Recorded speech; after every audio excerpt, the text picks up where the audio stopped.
Hey, what's up guys, and welcome to this video. This video is all about this thing right here, and it's not a monitor, it's the Corsair K70 RGB mechanical keyboard. Now, don't worry, I'm not going to try and hold it up and show you all the things while it's attached to the computer, because that would be silly, and we're going to use the beauty of B-roll to do that. But essentially this is a mechanical keyboard that, while it's not the flagship K90, it is basically the one that you're probably going to want, because it does away with all the macro keys that most people probably won't even use, and has all the necessities, but it does them very, very well. So, with 104 key rollover, complete RGB custom lighting, and the one I'm using is mechanical red key switches, is this the dream companion for your mouse? Or is this something you should probably avoid?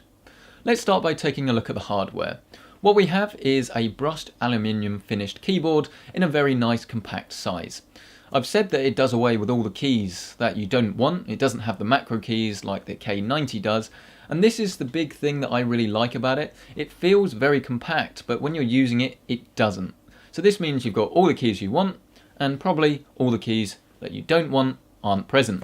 If you do want macro keys, this probably isn't the keyboard for you, but you can customize some of the media keys and things like that to do macro functionality if you, say, don't play music through your device or something like that. You've also got various few different locks. You've got a window key lock, and you can also customize it so it will be like an Alt F4 lock and things like that. You've got a volume roller, and just generally the media keys are very good and easy to use. Volume roller, I have to say, is very effective, and I do actually kind of use it all the time now. I do use headphones, so this is probably the reason.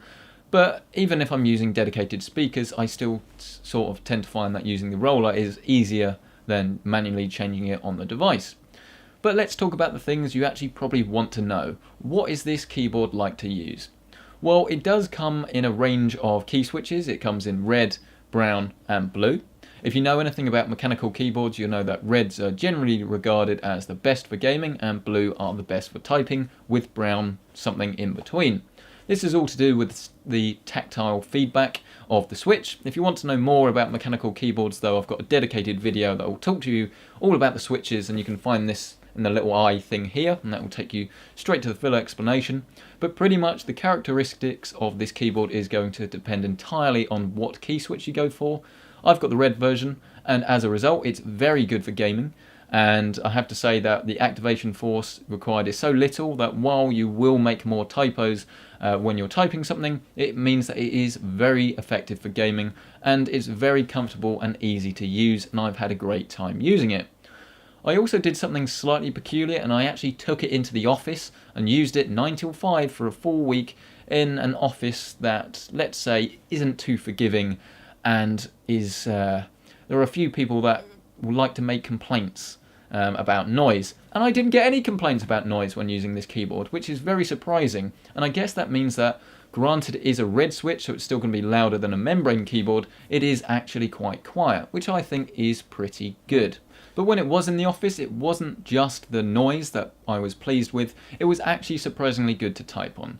And granted, if you are used to mechanical blue or brown, then this switch probably will not be as good for typing. But if you've never used a mechanical keyboard, then a red switch is probably a good place to start.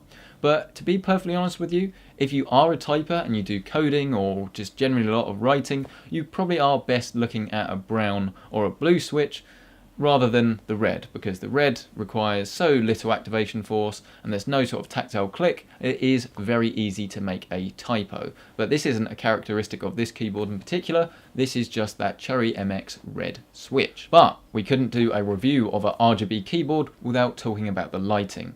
Now, as I said, it does require 2 USB cables, so if this is something that concerns you, then leave it now. But if you are someone that has 2 USB ports free on your computer, all you got to do is plug this in, and then it will immediately sort of load up with its default lighting, which is completely red, and then the arrow keys and the WASD keys are illuminated white, which I think actually looks pretty good as is.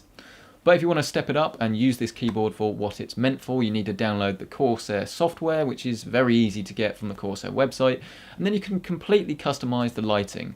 And this means that if you want some really weird, wacky light, and you want to, say, have a wave pattern in a whole host of colours, you can do that. If you want just one static colour, which is red, like I have it, you can do that. If you want it so that when you tap a key, the key will sort of ripple, you can do that. Now, I won't say the customization is endless, because it's not. But there are literally so many different customization options. Most of them, in my opinion, are totally OTT, and I don't want a keyboard that's doing that all the time. But if you want that, you can. If you're going to some sort of party and you're playing who has the best keyboard or who has the best RGB lighting, probably going to win. Not entirely sure, but regardless, I don't think there are going to be many people out there that will be disappointed with the lighting aspects of this keyboard.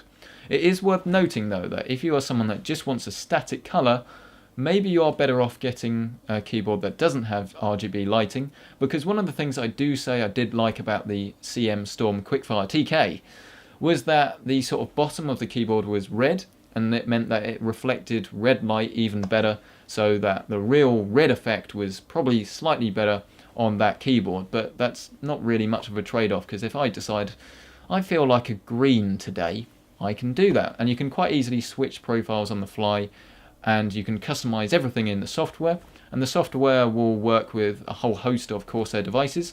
So if you've got their Sabre mouse, if you've got their Void headset, then it's very easy to sort of customize everything in one go.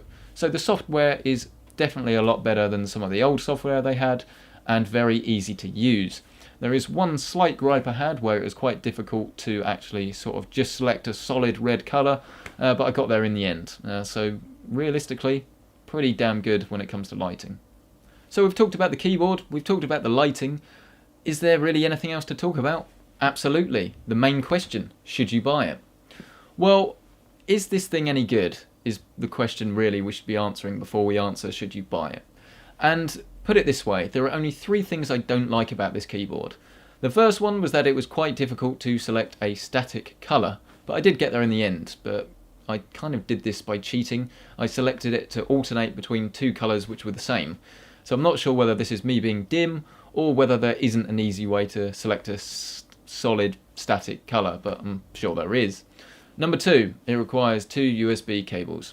Probably not going to be much of a concern for most people. And then number 3, again, not really so much of a big deal. I've completely forgotten what it is. That's how small it is.